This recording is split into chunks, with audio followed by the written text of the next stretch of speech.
A whole bunch of good but not elite prospects debuted this week, which should make for a pretty interesting weekend of FAAB bidding. We're here to try to sort that out on the RotoWire Fantasy Baseball Podcast.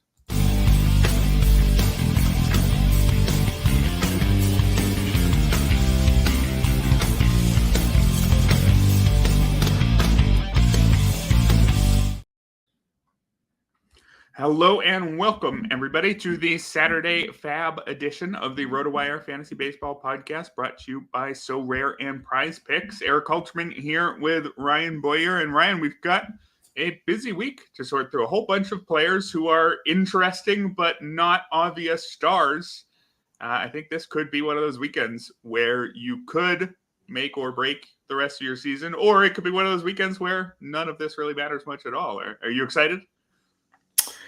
I'm really excited. I'm definitely excited to see Hurston Waldrep. He's been on I've mentioned him, I think, a couple of times in the past about being a good stash, especially after the injuries that the Braves had dealt with in their rotation. Thought he had a chance to rise up pretty quickly, especially since the Atlanta is often aggressive with their promotions. And especially since we've had a handful of rookie young guy stashes that they've either been injured or for one reason or another, they no longer are really good stashes. I think Waldrop kind of rose to close to the forefront, if not there, and coming up to debut Sunday. So I'm excited. Yeah, that is our top headline of today's show. And of course, given the timing, whether or not you're going huge on Hurston Waldrep this weekend, or maybe avoiding him entirely if it turns out he pitches terribly and gets sent right back down, we don't know yet. We will probably know in about 24 hours.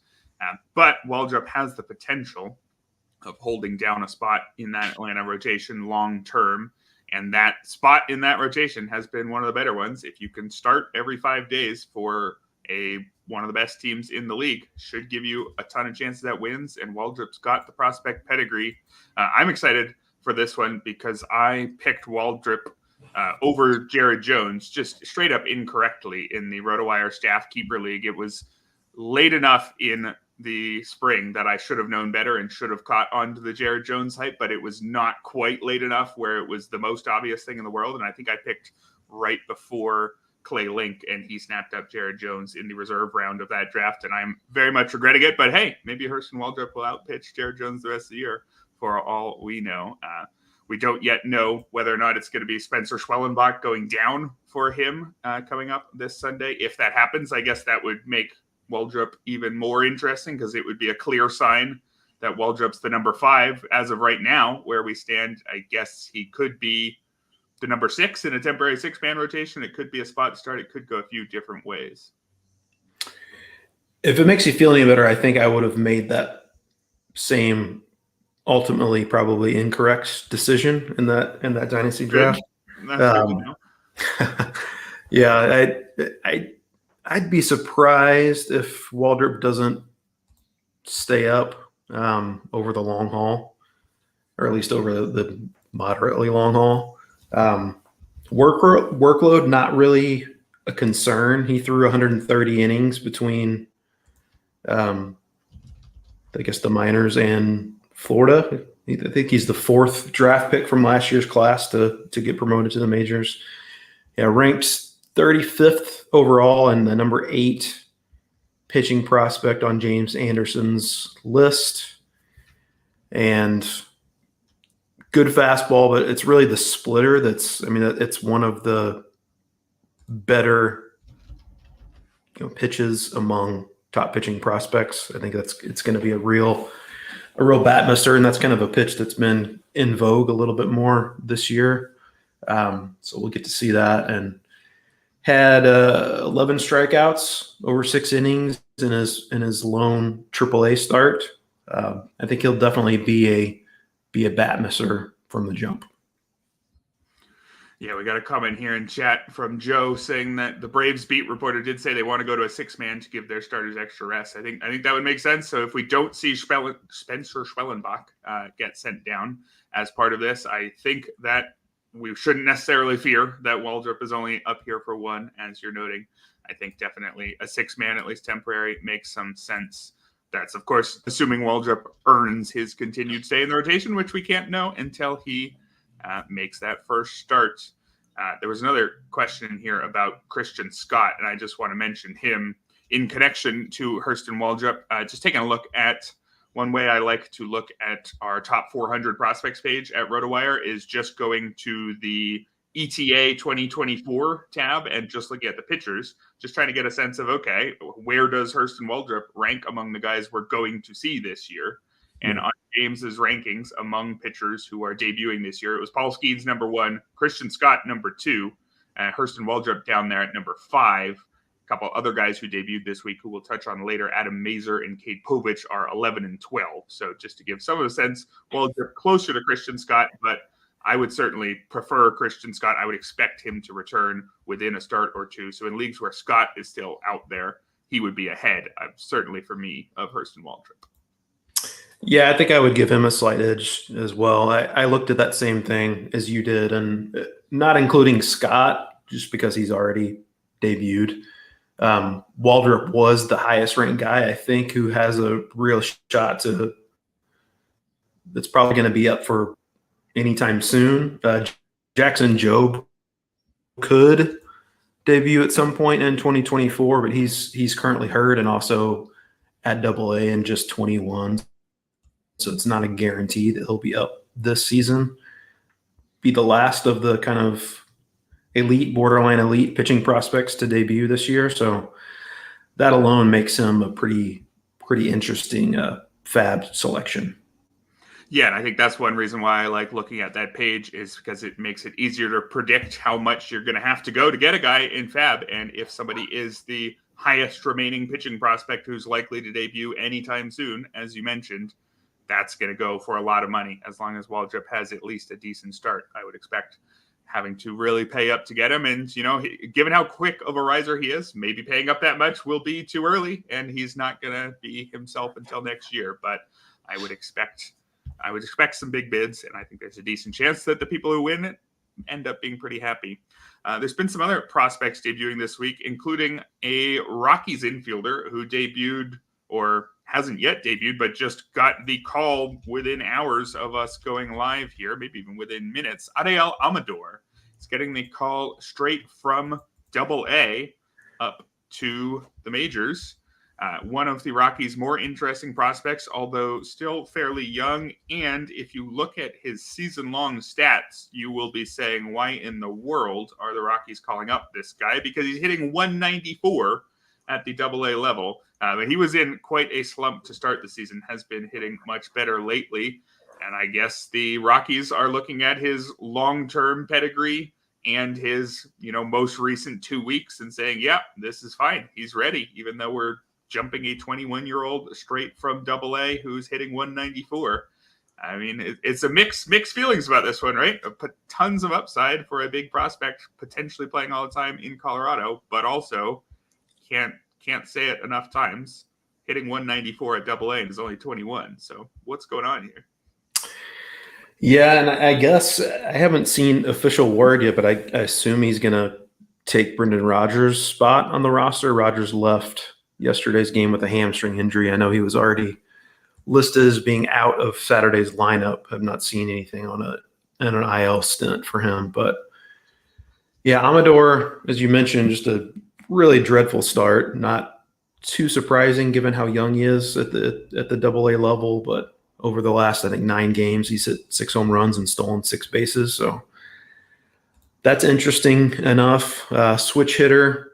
He might be shortstop and second base eligible. I think he's pretty much viewed as a second base only now. And obviously with Ezekiel Tovar in Colorado, he's not going to be playing shortstop anyway.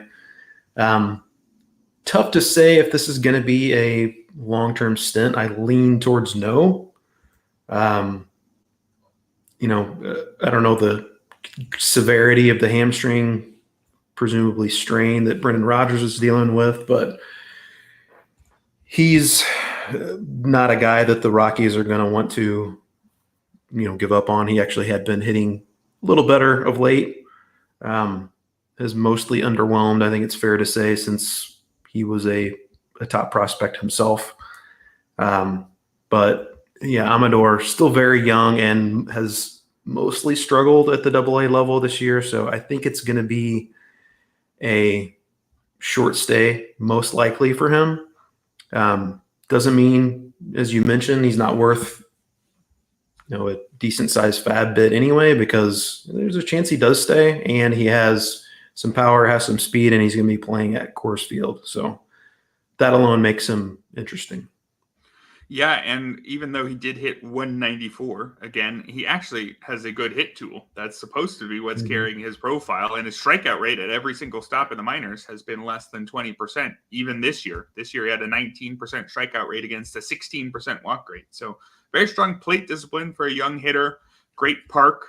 It's just, is he ready yet? Not sure. And if he doesn't look ready, when Brendan Rodgers comes back, I would imagine he's gone. But Adael Amador and Ezequiel Tovar is, I think, supposed to be the long-term plan in the middle infield for the Rockies. So maybe this is the start of something positive in Denver, baseball-wise. Hasn't been a lot of that for a while. Elsewhere in the headlines, Nico Hoerner has a small fracture in his hand, but also isn't going to the injured list. That's weird. I'm not a doctor, but if I broke my hand, I would probably take a week off from my job, and I don't even need to use my hand in the way that Nico Hoerner does. This seems like the team's comfortable with him playing through the injury once the swelling goes down. I mean, I guess we have to listen to the doctors and believe them, but if we hear that Nico Hoerner is hitting the IL within a day or two, certainly wouldn't shock me. Yeah, it's bizarre. I have a feeling that we're going to hear, once the 3 days of the max backdated IL stint pass, which I guess would be 2 more days, he's probably going to wind up going on the IL. Maybe it's just a pain tolerance thing. And there's a lot of very small bones in the hand, and maybe this is not a super integral bone. I don't know. We are not doctors, as you mentioned, but I got to imagine this is probably going to wind up being an IL stint. David Bodie has been filling in for the Cubs at second base, kind of a blast from the past there. He looked like he might be a somewhat interesting player seemingly many years ago, but not much fantasy relevance there as far as a replacement goes. Maybe they'll call up. I think Miles Mastrobuoni is back in the minors now. They'll probably recall him to give him some depth at the middle infield if they do wind up putting Hoerner on the IL. But yeah, I would, if I'm rostering Hoerner in my league, I am not optimistic that I'm going to be starting him the upcoming week. Yeah, I think it's one of those situations where you still plan to make sure you have enough coverage for him, even if the team is saying he's going to be fine, doesn't need the IL. I would want to make sure I have at least one extra middle infielder so that I don't take a 0 if things get worse. A couple other injuries to track, a couple players who left the game yesterday with injuries. Tyler O'Neill, he is dealing with knee issues again. He recently returned from an IL stint due to knee troubles. He returned for a few games, then had to leave Friday's game with knee issues. He's out today. For an injury-prone player, getting injured again in the way that he just got injured, that's not good. And I want to pair that with Seiya Suzuki, who has dealt with plenty of oblique issues throughout his time in MLB. He's dealing with more. He had to leave Friday's game with oblique tightness, and he is not in the lineup Saturday. So we have not yet heard confirmation of any sort of IL stint for either of those two, but it wouldn't surprise me for either of those guys. I did see more positive news on Suzuki. Counsel kind of clarified today that it's not technically an oblique injury. He actually got hit on I don't know if it was a stolen base attempt or a pickoff throw. He got hit in the oblique area with a ball. So it wasn't like a rotating thing, and that's how he tweaked his oblique. So I think it's just he got hit by a ball in the ribs, and he's just a little sore. So yes, oblique history with Suzuki, but I think he's probably going to be okay. Tyler O'Neill, I'm less optimistic. Sounds like the plan is to sit him tomorrow as well. They have an off day Monday, and they'll hopefully bring him back Tuesday. But this is awfully close to his last IL stint, coming back from the same injury as you mentioned. A guy who is quite injury prone. Had a cortisone injection that first time around, and he seemingly worked wonders. But that injection is probably worn off, and now he's banged up again. So I would put the odds probably better than 50-50 he winds up going back on the IL. So just like in that Nico Horner situation, if you have Tyler O'Neill, probably want to end this weekend's FAAB period with an extra outfielder just in case. Although probably if you have Tyler O'Neill, you want to be in that situation anyway, because in any given week, you might need an extra outfielder. Let's move on to our priority FAAB buys of the week. Interesting pronunciation. I wonder where my accent just went. But first, we've got a message from our sponsor, So Rare. Have you ever dreamed of stepping into the shoes of a general manager? Welcome to So Rare MLB, a groundbreaking fantasy baseball game where you call the shots. Take charge and make your managerial mark by collecting officially licensed digital player cards of your favorite MLB stars. These aren't just any cards, they're your ticket to compete for over $1 million in total cash rewards and other amazing prizes. Imagine winning VIP trips to the MLB All-Star Game 2024 or getting your hands on signed merchandise from top MLB players. Here's how it works. Use your cards to set your lineup each game week. Real-world plays like hits, strikeouts, and homers will power your team's performance. Climb the leaderboards and snag weekly wins, from cash prizes to more cards and unforgettable experiences. But there's more. Build an iconic collection of your favorite teams and players to unlock gameplay bonuses and exclusive rewards. The rarer the card, the higher your score and the bigger your edge in competitions. And when you're ready to trade, the So Rare Marketplace offers a vibrant community of managers. Engage in live auctions, make instant buys, or trade cards peer-to-peer. Starting is absolutely free. Draft your first team of common cards today and feel the thrill of competition as you climb the ranks to baseball mastery. What are you waiting for? Join So Rare MLB today. Transform your passion for baseball into a quest for glory and get rewarded for your baseball savvy. Sign up today with a link in the description and get 50% off your first pro cards up to $50. It's your passion rewarded. Back here on the Saturday FAAB edition of the RotoWire Fantasy Baseball Podcast. Moving to our priority FAAB buys of the week. And this is going to be an interesting group, a mix of some rookies, some veterans who are just playing a bit better lately, and also a couple stashes. Let's start with one of those, Ryan. Yeah, Robbie Ray on the comeback trail. And at last check in Yahoo leagues, only 18% rostered. So there is an opportunity to stash him if he's not already rostered in your league. Made his first rehab start this week, struck out 3 in a scoreless inning, I believe, for the Arizona Complex League Giants. And the fact that he's already begun a rehab assignment, that starts his 30-day clock. So just going by that timeline, you presume that he's probably going to be back prior to the All-Star break. They could always restart the rehab assignment, or I don't know what the exact term is. They could figure out a way to extend it if they really wanted to, but I suspect that this means that he's expected back probably in early July. And we know how good Robbie Ray has been in the past. 200-plus strikeouts in his last 5 full seasons. Led all of the major leagues in strikeouts in 2021. Of course, won a Cy Young that year as well with the Blue Jays. Kind of his bugaboo in the past when he's struggled has been the control. And control can often abandon you your first year back from Tommy John, so that is a worry. But Robbie Ray didn't really have major control issues his last couple of years. He kind of curbed that issue. 7.6% walk rate from 2021 to 2023. That's perfectly fine. Going to be in a great ballpark to pitch in.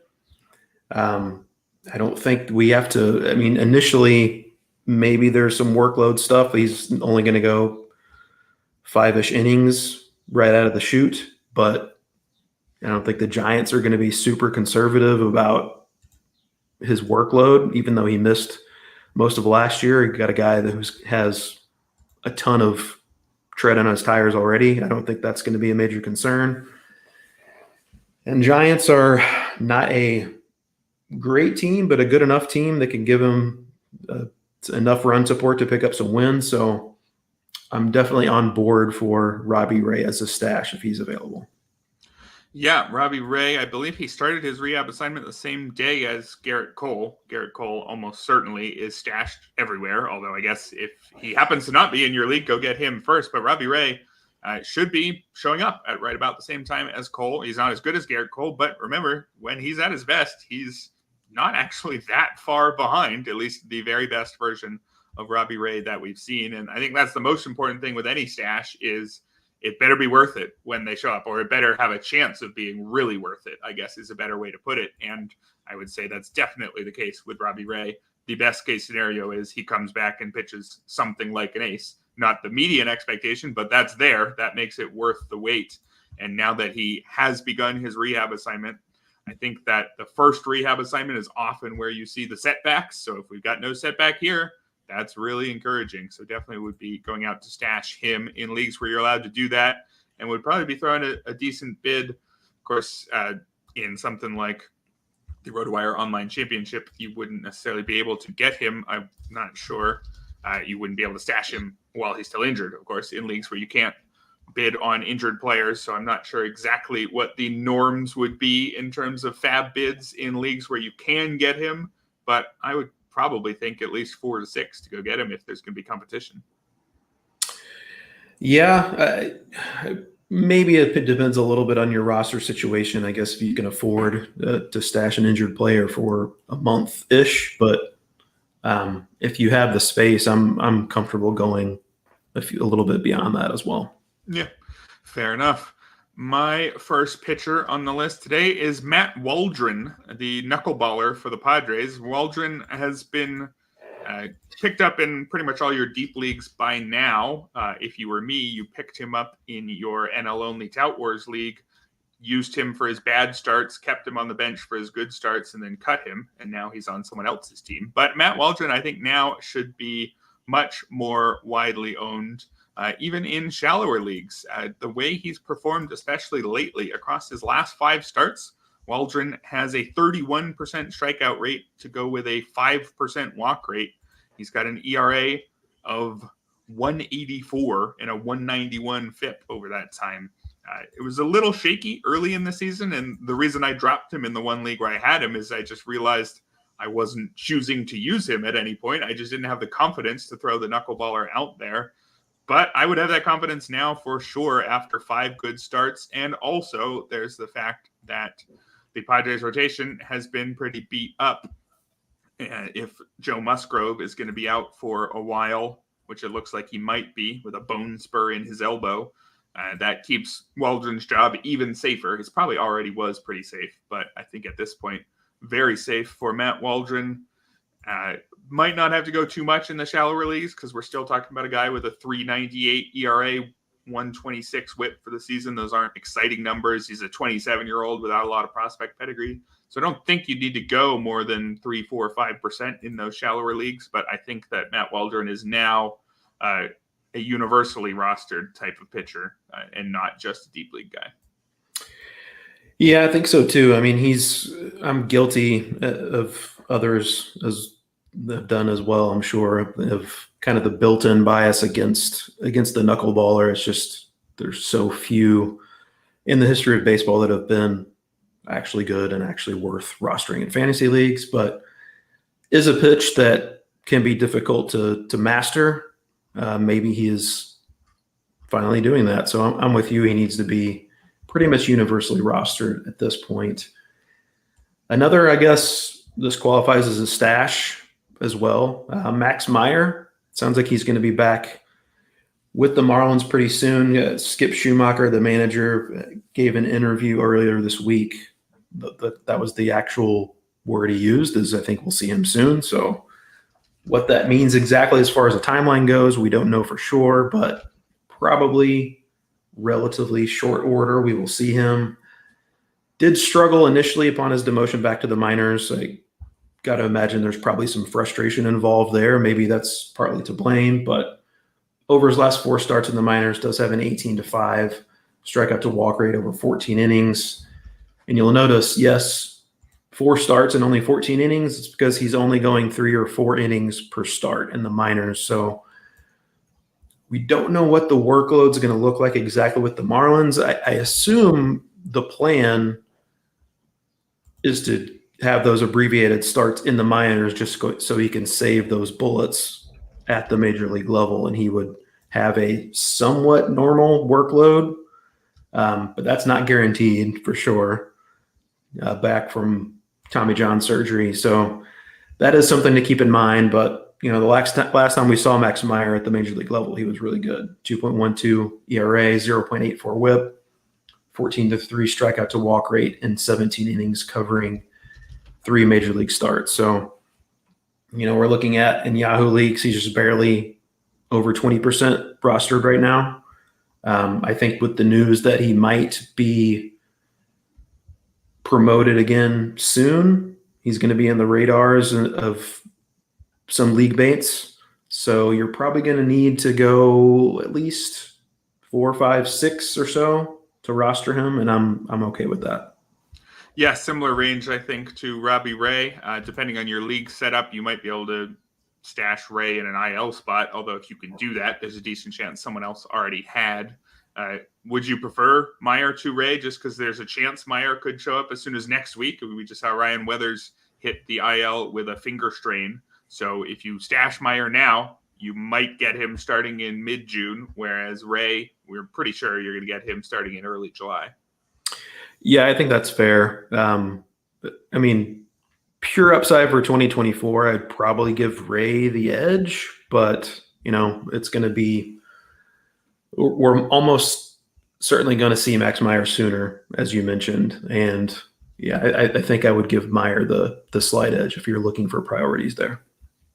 All right. The next pitcher on the list, it was going to be Ryan Weathers, actually. I was going to make the case that he now deserves shallow league rostership as well. If you look at my 1-minute YouTube short / TikTok on the subject, I believe he's on there this week. So ignore that one. Instead, let's talk about Hurston Waldrep again, because I think he deserves to be mentioned in this priority section. We talked about him earlier, but just to put him in comparison to these other arms, there's every chance he's nowhere near as effective as someone like Matt Waldron the rest of the year. But with Hurston Waldrep, with the upside, that's what people pay for. With the prospect pedigree, with the opportunity that he's going to have in Atlanta, even if he hasn't necessarily posted, dominant strikeout numbers in the minors, I still think he's going to have to go maybe over 10% if he has a good start. I don't know if I'm going to be willing to do it. Maybe this point of the year, the price is going to be a little less with everybody having already thrown $200 at a closer and $100 more at another starter. So maybe you can get him in the 7 to 9% range. But do you think, let's just say he has a normal good start. Let's give him 5 1/3, 5 strikeouts, 2 walks, 2 earned runs, a decent start. Do you think you're going to have to go double digits to get Hurston Waldrep? And if so, would you do it? I think you would have to go double digits, and I would be willing to do it. Okay. In large part because I mentioned before, as far as top pitching prospects and their timeline for debuting, he could be the last one, maybe. So I think it's in just the upside combined with the team context. I think he's worth a pretty healthy bid. I would be fine going double digits. All right. Should we move on to the hitting side? Who's your top priority hitter of the week? Yeah, I got Heliot Ramos. When we were talking about, you and I, Erik, a couple weeks ago about Giants young outfielders, I think both of us were a little more keen on Luis Matos, but he crashed and burned very quickly. And Heliot Ramos has continued to hit. Off to a great start. And also the batted ball data is really eye-popping for him. 93.5% or 93.5 miles per hour average exit velocity. If he had enough plate appearances, enough batted ball events to qualify for the StatCast leaderboard, he would come in 11th in baseball in that regard. 57.1% hard hit rate. Same deal with the batted ball events. He would rank 7th there. Barrel rate would rank 26th at 14.3%. Strikeout rate is at 30.1%. It's actually a little bit better than when he struck out at, as far as his rate goes in the majors prior to this. Also has a 13.3% walk rate, though, so I think that's encouraging. Wednesday in particular, he had 4 walks in that game, reached base 6 times in one game from near or at the top of the Giants lineup. He started every game since May 10th. His last 5 games, he's not hit lower than 5th any of those contests. So talking about a former top prospect, the numbers in the minors haven't always been super eye-popping, but he's always had the pedigree. He's still very young. I believe he's just 24. Michael Conforto is back in left field, but Heliot Ramos has still been an everyday guy. He's mostly slid over to right field, and Yastrzemski goes over to center. He's also still playing some center against lefties, so I think they're committed to getting him regular reps, and there's enough upside there that I think, especially in 5 outfielder leagues, he should definitely be rostered at this point for sure. Yeah, Ramos was a very exciting prospect. He peaked just inside the top 20 on James Anderson's top 400 back early in the 2021 season, and he's only 24 years old. So I guess a bit of a post-hype sleeper, maybe, if we're allowed to use that for a guy in this stage of his career and not overuse that term. But when somebody was supposed to be good and then is good and they're only 24, maybe we can kind of ignore that brief gap where they didn't look as good for a couple of years and say that prospect growth isn't always linear. To me, if you just look at Ramos's stats now without looking at his past numbers, you obviously see a 448 BABIP inflating everything. So you know that the batting average is going to come way down, but it looks like someone who has a good approach and hits the ball hard. It looks like the sort of player who has a high strikeout rate, but it works because he does enough of everything else. He's going to have to continue doing that, and the park's tough and everything, but this looks like a real player to me. So I think a real bid is in store, 6 to 8%, probably at least. Yeah, I was going to say high single digits. I think that's viable. 7 to 9%, then we'll say. My first priority hitter, I'm going to throw Adael Amador in here just because I think he does deserve the attention. Any highly rated prospect who's getting a chance in Colorado deserves your attention, even if you think the most likely outcome is it doesn't work. And as we talked about in the intro, that's definitely a possibility with Amador. He got promoted so quickly. Again, 21 years old, 194 average at AA. But that really was the product of an early slump. He's been hitting better now. He is quite a good prospect. I guess he's higher in fantasy circles because it was known that once he arrived, he would show up at Coors Field. So maybe that overrates his inherent prospect pedigree. But there's more than enough here. He is the second baseman of the future, I think, alongside Ezekiel Tovar. So I would be trying to get Amador just in case. I would be expecting that there's at least a 50% chance that I'm dropping him in a couple weeks after he hits 150.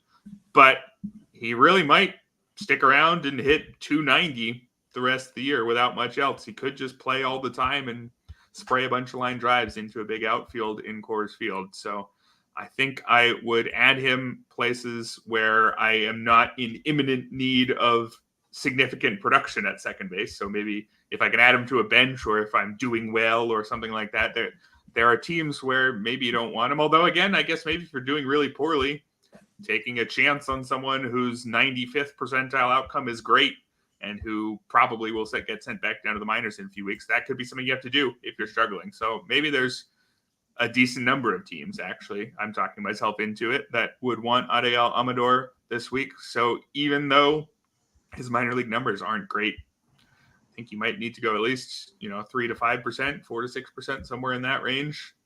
Because, again, this is prospect pedigree and Coors Field. That goes a long way. Yeah, and it might take a little bit more than that if you're want to be sure that you're going to get him. And, as I mentioned before, I think the odds are pretty high he'll wind up going back down, but he might not. And if he does stick around, there's definite big upside there. As you mentioned, the hit tool is the main thing with him. And as we know, Coors Field is a very good place to prop up that BABIP, prop up that batting average. So he could benefit greatly in that regard. Another young guy here, Henry Davis, is back in the majors. He started 3 of 5 games since being recalled. Got off to a slow start, both with the Pirates and initially upon his demotion. But last 17 games at AAA had a 1236 OPS, 7 home runs, and 7 doubles. You are banking on pedigree with Henry Davis to a pretty high degree, I think, because he hasn't shown much at all at the major league level to this point. Even since his recall, he's struck out 7 times in 10 plate appearances. So that's not super encouraging. But you're still talking about a former number 1 overall pick who qualifies at catcher. And he's probably going to be playing, I think 3 out of 5 starts I mentioned since his recall. That's probably about what you should expect. They're not going to totally bury Yasmani Grandal, although he could very well get injured and maybe Davis will get more reps at that point. But I think if you're looking for a second catcher, he should definitely be back on the radar. And I think because he struggled so mightily both last year and this year, it's probably not going to take a whole lot to get him. I think maybe 2 or 3 might be enough. Yeah, because at catcher, there's not even always that many people who really want to add a catcher. So I think you may not need to go too far, and there is some real upside there for Davis. Maybe I'm misreading it, and more people think the upside is higher than I do, and you'll have to go higher. But I don't think I would go too high on Henry Davis, but I would want him as an upgrade at my second catcher if I had a bad one for sure. My next priority hitter here, Brandon Lowe, another second baseman, and while Adael Amador was a second baseman you add because there's very big variance around what he might do. He might get sent right back down, or he might actually break out and be a key piece at Coors every day. I think there's very narrow boundaries around what Brandon Lowe is going to do for you. I think what he's going to do is be a solidly above average hitter for a month or 2 and then end up back on the IL. Unfortunately, there's just no durability here with Brandon Lowe, but as a shallow league guy, he's a perfect shallow league hitter. He's on every deep league roster at this point. I don't think you'll be able to get him there, but he was dropped in shallower leagues when he had his oblique injury earlier in the season, and he's still available in about 4 out of every 5 Yahoo leagues. People didn't go pick him up when he came back, maybe partially because he had a couple hitless games right after he returned. But he's been good over the past week or so, and really, he's Brandon Lowe. We know how good he is. He's a good power hitter, a low batting average, but legitimately very strong pop, a 13% barrel rate for his career, 14% this season. He's a real power hitting second baseman. He's probably better than the worst hitter on your roster in a shallower league.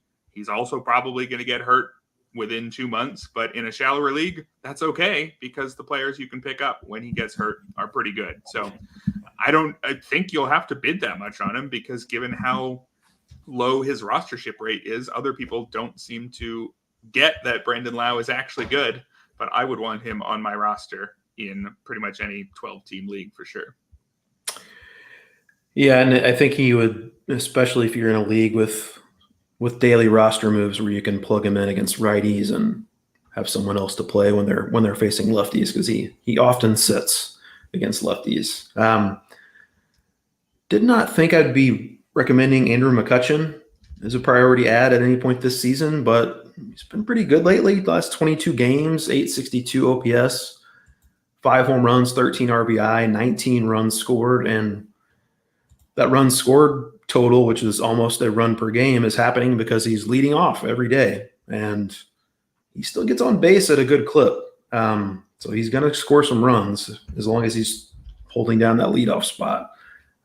37 years old, but you look at the numbers. If you go by OPS plus or whatever your favorite stat is still above league average hitter.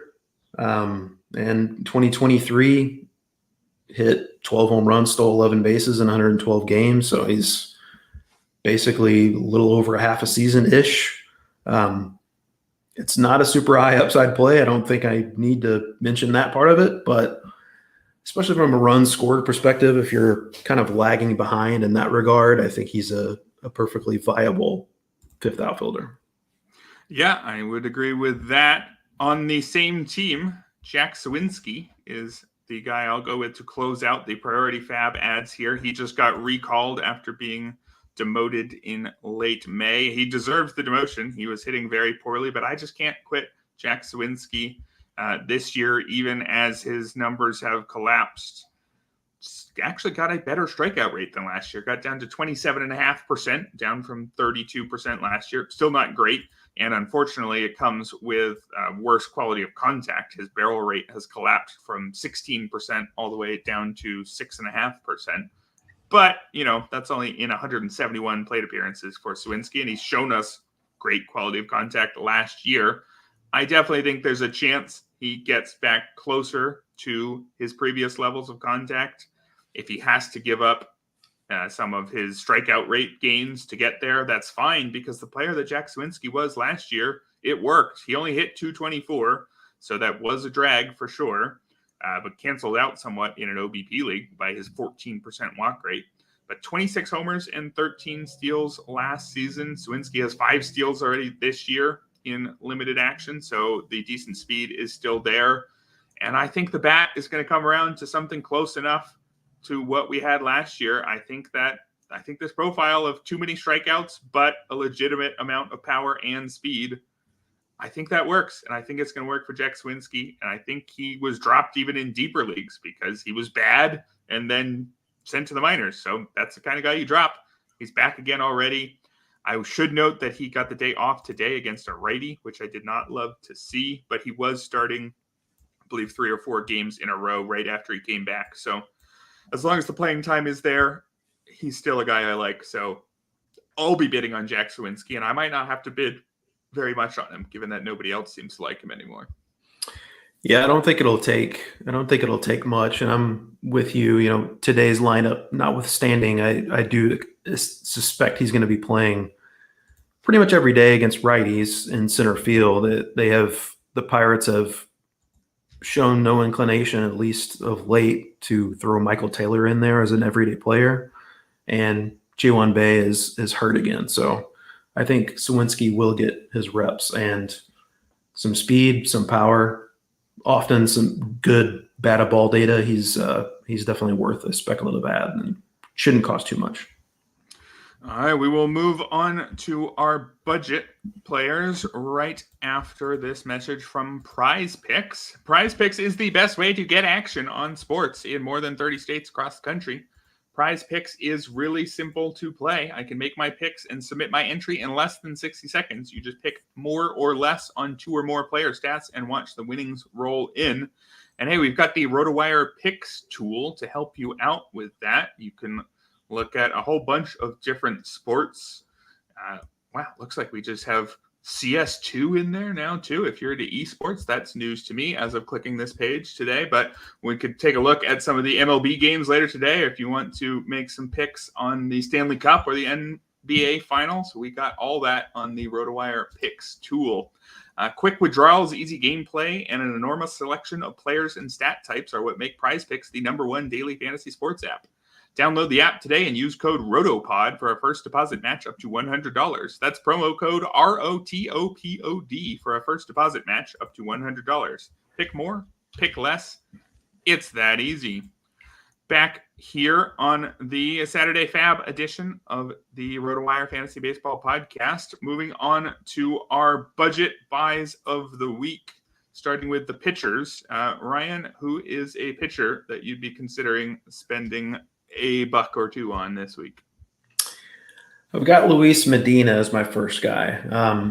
Back from a knee injury, first start back in the A's rotation, just 1 unearned run allowed, 2 hits, 2 walks, and 6 strikeouts over 5 2/3 innings. Came against the Braves. I know a Braves lineup that's hasn't been as lethal as we expected it to be, but that's nevertheless is still a pretty impressive first start back in the big leagues. We saw Medina for a good amount of time last year with the A's, and he had about a strikeout per inning for them. You look at the minor league numbers, 5.11 ERA, 15.5% walk rate, not great, but also 26.6% strikeout rate. Good park, throws hard, had a 48.4% whiff rate on his slider last season during his time in Oakland. He's a guy that's long on stuff and short on command and control. So the odds are high that if you roster Luis Medina, you're going to wind up dropping him, but there's a chance everything clicks, and he's a high upside arm that maybe we'll figure it out at some point. I'm not banking that happening in 2024, but that's why he's in the budget section and only cost you $1 or $2. So I would be willing to do that for him. Yeah, he is actually on the mound right now, has faced 3 batters against the Blue Jays and has walked 2 of them. So that's just keeping the price down for you. And he's making you seem smart by pointing out his control problems. So that's all. He's just sticking to the script here. Definitely is part of the deal with Luis Medina, but I picked him up one place already in the RotoWire Stake League that has the Thursday night FAAB, because I got a 2-start week out of him this week. Well, hopefully, if he sticks in the rotation to make his start next week, then I will. There's definitely some upside there, even if there's a good amount of downside. My budget pitcher, let's go to Cade Povich, who remains a budget pitcher because he did not have a very good major league debut earlier this week after getting called up by the Orioles. He allowed 6 runs on 5 hits and 4 walks in 5 1/3 innings against the Blue Jays on Thursday. Only struck out 2 pitchers or 2 batters. Probably didn't strike out any pitchers. But Povich is a pretty decent pitching prospect. As we talked about earlier, I believe he was the 11th best prospect on James Anderson's top 400 in terms of starting pitchers expected to debut this year. So a decent back of the top 100 type. So not somebody necessarily expected to come in and dominate, but someone who should have a major league career ahead of him. So I am willing to say that his first start is probably not the way all of his starts are going to go. He had pretty excellent numbers in 11 AAA starts, did Povich, a 3.11 ERA, or 3.18 ERA, 1.11 whip, a 32.5% strikeout rate. He did have a 9% walk rate, which isn't that bad, but in most of his minor league starts or stops recently, it's been double-digit walk rate, so something to watch there. Again, we're not talking about an elite frontline arm here, but we're talking about potentially a pretty good one if Povich is able to stick around.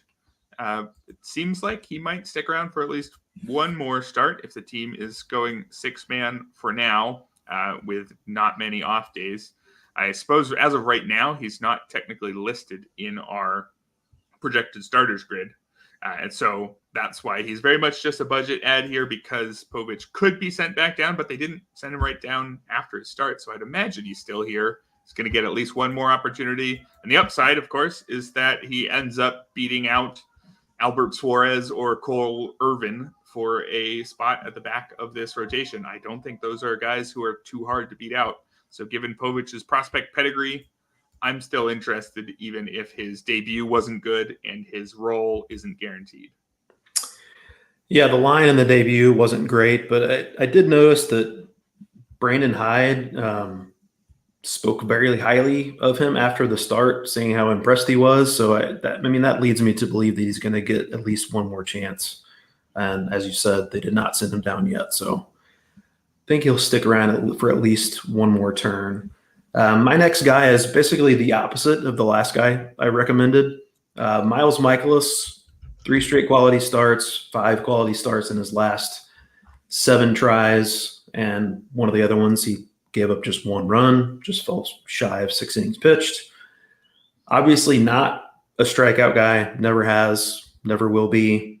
Always been a solid whip source because his control is so good, though. And mainly, in addition to him kind of figuring it out of late, is the upcoming schedule looks very favorable for him. If Steven Matz does rejoin the Cardinals rotation next week, which it looks like he might towards the tail end of the week, Miles Michaelis' next few starts would line up to be at home against the Pirates, on the road against the Marlins, at home against the Giants, at home against the Reds, and on the road against the Pirates. So pretty good setup there for a solid, not a high upside guy, but if you're looking to stream a guy for potential wins and hopefully not kill your ratios, I think he's a viable option for that. Yeah, we'll go for some more whiplash here. I've got the rookies. You've got the 53-year-old soft tossers. I'm going back to Adam Meyer, who just got the call for the Padres this week. In the same tier of prospect, I would say, as Cade Povich, at least judging by James Anderson's top 400 here at RotoWire. Meyer debuted earlier this week and got a quality start against the Angels. Only allowed 1 run on 2 hits in 6 innings, but he also walked 4 and struck out just 2. Mazer's going to make another start on Sunday against the Diamondbacks, and so how that goes will probably affect the cost for him this weekend if he has a particularly strong start there. Maybe he doesn't belong in the budget section, and maybe he's going to go in the much more expensive range. Just checking whether or not his start will be early enough that will have an effect. It's a 4:10 start tomorrow, so we will know how he's done before the FAAB deadline. And Meyer, like I said, a decent prospect, not an elite one. His strength in the minors was low walk rates, 4 or 5% at every stop. Not particularly high strikeout numbers.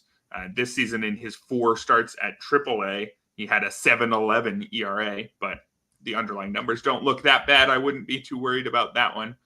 A decent pitching prospect who could get the chance to stick around at a great pitcher's park in San Diego and should at least have a temporary runway with Yu Darvish and Joe Musgrove both on the injured list. And then once one of them comes back, all he has to do is beat out Randy Vasquez. And I think that a lot of pitchers should be able to have a shot at beating out Randy Vasquez. So I like Adam Meyer. See if this goes anywhere, because, again, he real shot at 3.5 months of an every 5-game starting pitcher at Petco Park. You know, it's funny. I feel like he's kind of Miles Michaelis-esque, a young Miles Michaelis with a really good control and not great strikeout stuff. And, of course, he walks 4 in his first major league start, which can happen. But, yeah, he's certainly interesting enough and should get an opportunity at least in the short term. Going to throw a reliever to round out our pitcher budget section. Ryan Walker of the Giants. And this is mostly, not mostly, but partly at least, Camilo Doval has not been great. Had give up 4 earned runs and blew a save during an appearance this week. He's walked 17 in 24 1/3 innings pitched this season. The underlying data, the velocity with Doval is fine. I think he's ultimately probably going to be okay. But if you're looking for a stash for potential saves, I think Ryan Walker is a solid option in that regard. He's got a 2.81 ERA this season, a 0.97 WHIP, 44-6 strikeout to walk rate over 32 innings this season. Super unique delivery Ryan Walker has. I don't know if you've seen it, Erik. He sets up on the extreme first base side of the rubber and then crossfires completely. He seems like he'd be impossible for right-handers to hit, but he doesn't really have splits somehow. So that's encouraging for a leverage reliever. I do think he would be next in line probably to get saves if something should happen to Camilo Doval. Like I said, I think Doval's probably going to wind up being fine, but if the control just gets so bad that they have to remove him from the closer role, at least on a temporary basis, Ryan Walker makes for a solid stash. Yeah, I think that makes sense. Always good to try to get ahead of a potential reliever our potential closer change if you're hunting for saves. We didn't throw Jimmy Garcia on this week because I believe we talked about him last week, but if you're hunting for saves, he would be the one there. We're going to move on to the hitters, although I want to mention Jose Urena, who was mentioned in the chat here. Took a perfect game into the sixth this week, and if you look at Urena's numbers, 3.44 ERA through 16 appearances, 6 of them starts for the Rangers. He's making starts now. He's doing okay. I mean, even if you look at his Sierra, 4.26 isn't good, but that's the best of his career. Do I have to pay any attention to Jose Urena? I don't think so. I have a tough time getting over the fact that he is still Jose Urena. So he was an interesting pitcher at one point, but hasn't been for quite a while. I think it's a little bit of smoke and mirrors, fool's gold that he's had success with so far. So I'm not super optimistic. Yeah, no guarantee he remains in the rotation that long, but probably there's a deep enough league where somebody who's in the rotation for the Rangers is worth it as long as they're pitching well, and I guess that's him right now. Let's move on to the budget hitters, where, again, I'll be throwing the rookies out here for us. Justin Henry Malloy got the call in place of Spencer Torkelson, with Torkelson going down. Justin Henry Malloy, who the hyphen is between the Justin and the Henry. There have been times where I've been searching for him and trying to find Henry Malloy, and he's not there. No, he's just J. Malloy. Don't know if I can think of anyone else who has that setup. But Malloy has been getting starts ever since he got called up. That's very encouraging. Playing time is definitely part of the picture when we're looking at whether or not to actually go in on a rookie. The playing time's there. It was mostly starting at DH, and then he actually got to start in left field today, even though I believe he might be eligible as a third baseman in NFBC leagues and other places based on where he played in the minors. So that might mean you get third base / outfield eligibility if he plays enough games in the field to earn it. Malloy is someone who was a decent prospect, not necessarily a great one. Doesn't have huge power, doesn't have huge speed. What he does have is huge walk rates in the minors. It was 20% at AAA this year, 18% at AAA last year over a full season. So he's consistently a 400 on base guy. So I guess certainly in OBP leagues that makes him more interesting. But when you see a guy like that whose carrying tool is his eye, do you trust that to work out at the big league level? Because it doesn't always. Trust wouldn't be the right word, but I do think he's interesting. The walk rates, as you mentioned, are consistently high. He does have some power too, and while not a great park for power, he does bat right-handed, so that's less of a concern at Comerica Park for him, and I do think he's going to get regular reps. And as you mentioned, he used to be a third baseman and first baseman prior to this year, so he could have that eligibility. He has made a full-time move to the outfield in 2024, but could have extra eligibility if you're in need of that, and many of us are. Another guy potentially with dual eligibility as well, Jose Miranda, has played plenty of third base and first base as well. Started all 5 games since Royce Lewis returned to the majors, so he had been playing every day at third base, but has retained a spot in the everyday lineup, even with Royce Lewis back in the fold. He started every game dating back to May 17th for the Twins. And in 20 games since that May 17th date, he's got an 849 OPS, 4 home runs, and 11 RBIs. Batted third or fourth in 9 of those starts. I don't know how much upside there is with Jose Miranda, but he is a prospect of some note, or was at one point, and he makes a good amount of contact for a guy who's a theoretical power threat, does have a little bit of power, and has been occupying a pretty favorable spot in the Twins lineup. So I'm definitely interested in deeper leagues than Jose Miranda. I think you could even make it a case that he deserves to be in our priority section, but He is rostered currently only in 6% of Yahoo leagues, so still widely available in a lot of leagues. Yeah, Miranda is a tricky one because he's a good hitter, but he's not a great one, and he really doesn't offer much defensive value. And so when his bat is slumping, there's just nothing there, right? When you go from a good hitter to an average hitter who can't play defense, doesn't really even need to be in the majors, and we saw that last year.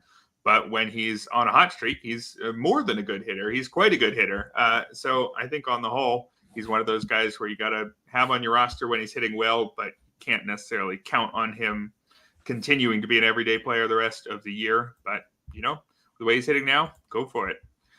Next rookie over here on my side, Connor Norby, infielder for the Orioles. He got the call this week with Jorge Mateo hitting the concussion injured list. Norby is a real prospect. He's 100th on James Anderson's top 400, so not an elite one, but part of that massive stable of young infielders in Baltimore. It's interesting to note that Norby got the call instead of Jackson Holliday when Jorge Mateo went down. But unfortunately, I think you could read that as a negative for Norby's fantasy value. I think you could read that as, well, they didn't want to call up Holliday for just a week. If there's some chance that this is only a week-long stint, let's call up somebody else. So I think if you pick up Norby, you should be prepared for the fact that he might not even be in the majors 3 days from now or something like that. But we're talking about, again, a real prospect, if not an elite one, who's getting playing time, at least right now, in a very good lineup. Hasn't done too much of note through 3 games, has a homer, but only 2 total hits. I think this is one of those where you add him for cheap if you don't have somebody better that you need to pick up. And the potential upside here is pretty good. If Norby does stick around and carves out playing time in Baltimore, it's a pretty good player in a great lineup. I don't think it's going to happen. I think the more likely case is maybe he gets sent down and is one of the top prospects packaged for pitching at the deadline or something. But given the prospect pedigree and the potential if things do break right, I think we have to at least mention Connor Norby here.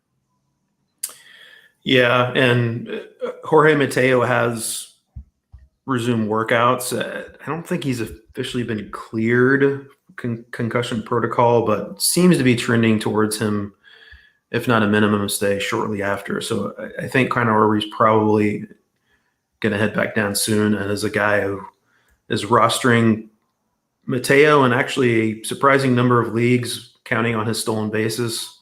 I'm hoping Connor Norby gets sit back soon, but he does have the prospect pedigree for sure, and the potential to be in a really good lineup that he definitely needs to be mentioned. My last guy, Jesus Sanchez, who at one point was a prospect himself, notoriously streaky hitter, and he's in the midst of one of those hot streaks. Last 12 games, a 10.06 OPS, 2 home runs, 3 doubles. He's become a regular cleanup man against right-handed pitching for the Marlins. Batted ball data this year is really good for him. He generally has always hit the ball hard, but he's kind of upped that to another level this year. 94.2 mile per hour average exit velocity, ranks in the 98th percentile. 12.1% barrel rate is in the 81st percentile. Strikeouts have often been an issue for him in the past, but he's actually got those down to a very digestible 20.8% this year. You look at the expected stats on Baseball Savant, 67-point gap between his expected WOBA and actual WOBA is the second highest gap in all of baseball. So a little unlucky with given how hard he's hitting the ball. You look at the numbers in the past from Jesus Sanchez, and there's really not a ton to get excited about, but he's not super old yet and has always had great power. If he's consistently making more contact, he could be interesting again. Not counting on it to happen, but again, this is why he's in the budget section. I think he's worth a tiny bit. Yeah, I wish the park situation were better or the surrounding lineup were better. There's a lot of reasons why Sanchez hasn't quite become the fantasy player that we want him to become, but definitely worth a mention in this section. When he's hitting well, I think he should be on rosters, even if it hasn't completely worked out for him. Let's go to Rob Refsnyder as my final hitter here. Rob Refsnyder, otherwise known as the number 3 hitter for the Boston Red Sox, even against righties now. A reflection of the fact that the team is rather beat up. But also Refsnyder is actually hitting really well this year, hitting 346, 417, 523. That's a 940 OPS on the season. Massively BABIP inflated, a 449 batting average on balls in play for Refsnyder. The underlying data is fine. League average strikeout and walk rate, 8.6% barrel rate is nothing special. Neither is his 43% hard hit rate. He's just a guy. And at age 33, I don't think that he's suddenly become a star. But I think he is pretty decent if you look over his last 3 seasons, because you remember in 2022, he had some promising small sample numbers. If you look over his last 3 seasons, it's 541 plate appearances, and he's hitting 290 with 69 runs, 63 RBI, only 9 homers and steals. So again, this is not a huge, exciting fantasy talent, but it's somebody who's playing a key role in a lineup that plays its games at a great home park, and he's hitting well. So I think Rob Refsnyder is probably better than your worst hitter in a lot of deep leagues, even if I don't know about his long-term playing time. If it's there in the short term, go for it. And any thoughts on Rob Refsnyder, or should I throw out the one name from the chat that I wanted to mention too? You broke your own rule about only mentioning rookies. I don't think Rob Refsnyder's a rookie. So No. Yeah, but yeah, go and go back to another rookie to round it out here. Yeah, we had one more mention. Maybe I should have just ignored Refsnyder and pretended that Spencer Horwitz was my guy all along. He's getting an opportunity with the Blue Jays now. He is playing first base with Vlad at third. Today, he's actually starting at second base and batting second. That's what today's lineup is. Spencer Horwitz, is there enough there if he's going to be batting second for the Blue Jays? That's the exciting thing versus a lefty, though. Versus a lefty? Hang on here. What are we looking at? I should get this right. But what are your thoughts on Spencer Horwitz while I figure out what exactly is going on today? I think he's actually pretty similar as far as a profile goes as Jose Miranda. He doesn't strike out much, and he's a good hitter, not great hitter. He has a little bit of power, but not a ton. He is more versatile defensively. He's been playing actually a lot of. You mentioned starting at second base today, or did we figure out where he's starting? He had been starting at second base a lot in the minors lately before his. Horwitz he's batting second and playing second base. I just misread the comment. It's that he himself bats lefty, not that he's batting second versus a lefty. Horwitz is batting second against the right-handed Luis Medina today. Yeah. I don't think for fantasy there's a ton of upside with Horwitz, just because the power is pretty middling. He's not a stolen base guy, but I do think he's a pretty good hitter. So if he's, especially in OBP leagues with that walks potential, I mean, if he's going to be batting second regularly, that definitely makes him interesting. Don't think it'll take a ton of your FAAB to get him. I think he's a perfectly solid budget option.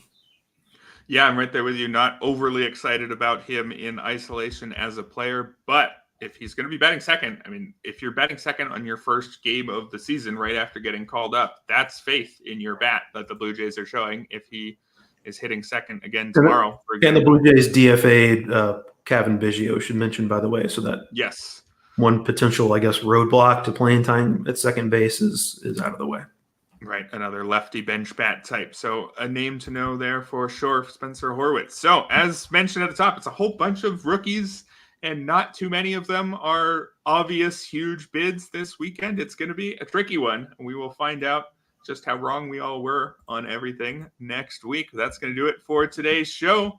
Thank you, Ryan. Thank you, listeners and chatters. And I will be back tomorrow with my guest, Brendan Tuma of Underdog, talking about some of the early breakouts and just what the market looks like for them going forward. That'll be it for the RotoWire Fantasy Baseball Podcast, brought to you by So Rare.